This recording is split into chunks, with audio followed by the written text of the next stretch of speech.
Hey guys, how's it going? So, I haven't done a movie review in quite some time, and I know that a lot of people subscribe to my YouTube channel for my movie reviews because I did a ton of them. And I want to make you guys happy because this is a very unexpected movie review. I was not actually planning to make this video, but I want to shed light on this movie because I feel like this was the underlooked movie of 2022, and I even underlooked it because I didn't even see it. So, as you know, I'm a massive Kevin Smith fan.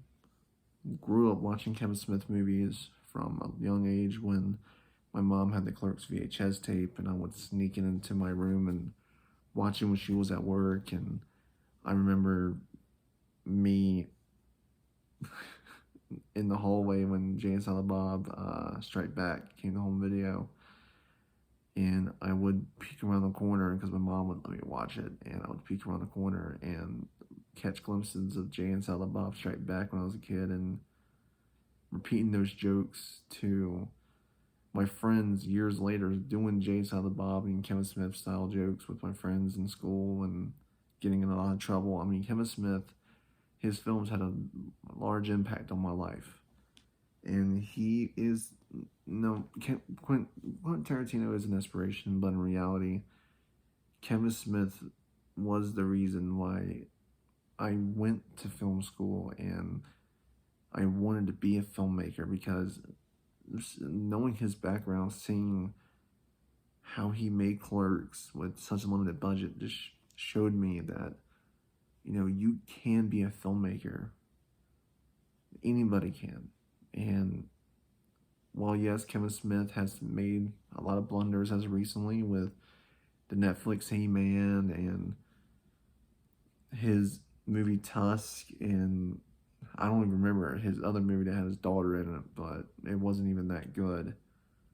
I do feel like he made a big comeback with Jay and Silent Bob Strike Back. Well, Jay and Silent Bob Reboot, which I thought was a excellent movie. It was a good return to form for his comedy, but me, as well as a ton of other Kevin Smith fans, were waiting on Clerks 3.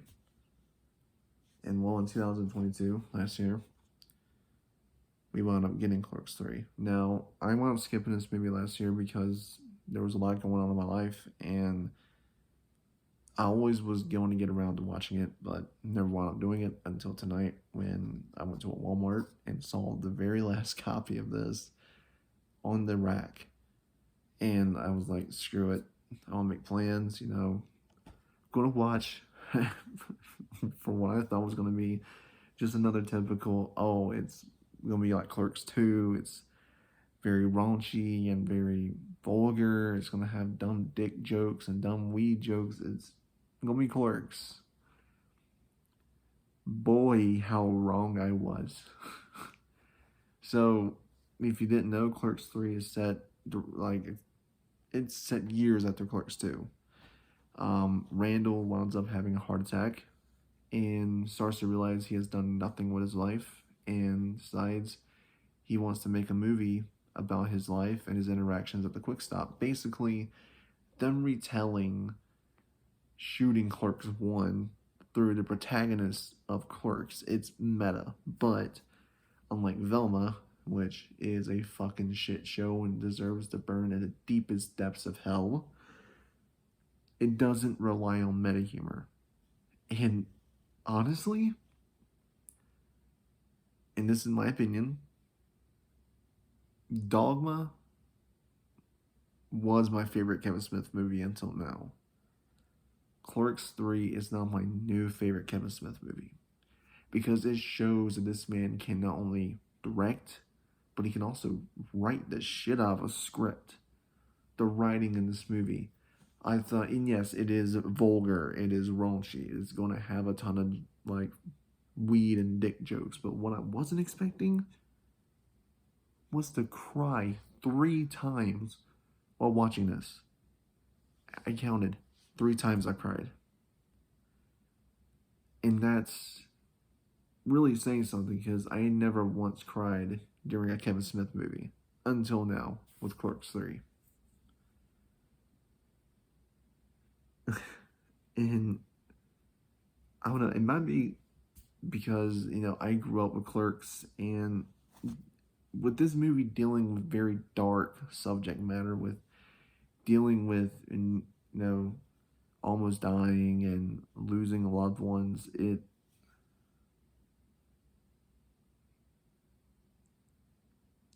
hit a lot different than what I was expecting. First off, I want to say the acting in this movie from everybody, especially Brian O'Halloran as Dante, was excellent. And of course, in traditional Kevin Smith fashion, he did bring us some celebrity cameos, including Ben Affleck, and the Practical Jokers were in it. Um, Anthony Michael Hall, Freddie Prinze Jr. There's a ton, and I mean a ton more. But what made me more excited to see than those random celebrity cameos was seeing some of the original Clerks actors from the first movie come back to this movie.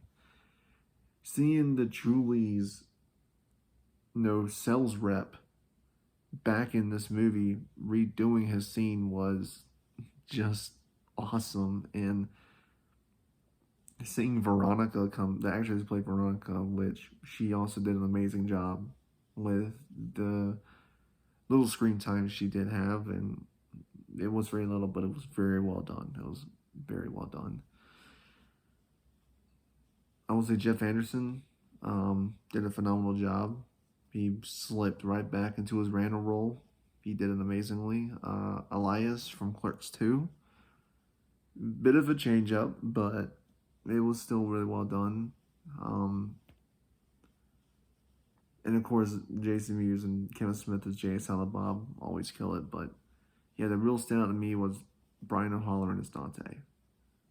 His scenes, especially when you can tell he's giving it his all, were just the spotlight stealing scenes. And it shows how underrated Brian O'Halloran is as like an actor. It's crazy to think of how criminally underrated the dude is. Yeah, there's not really a lot more I can say without getting into spoilers, and I don't want to spoil this movie for you. And if I'm giving it a rating, it's a 10 out of 10 fucking movie. If I would have watched and reviewed it last year, if I was still doing movie reviews last year, I would have given it easily my movie of the year. It's that good.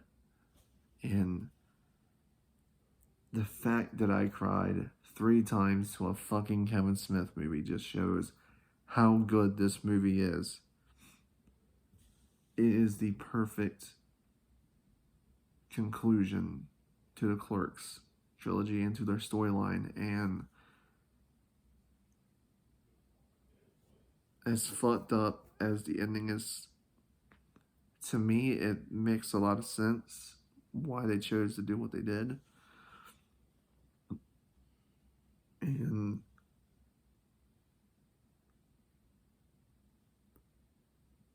man, I guess because I grew up with his movies and I grew up with Clerks, and maybe that's why I cried. But this was such a perfect and just fitting conclusion. And it's a movie I'll be revisiting over and over and over again and never stop watching because,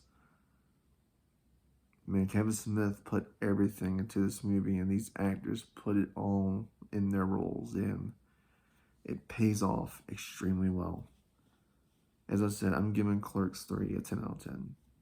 If you have never seen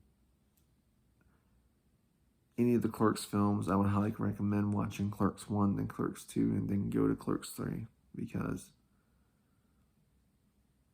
it was a perfect beginning, middle, and end. And that is the best way I can describe Clerks now. It is a perfectly told story now, with Clerks 1 being the beginning, Clerks 2 being the middle, and of course Clerks 3 being the bittersweet but good ending. I hope you guys enjoyed this movie review. It was off the cuff. It was not a planned video, but yeah. If you haven't seen it, go watch it. It was really good.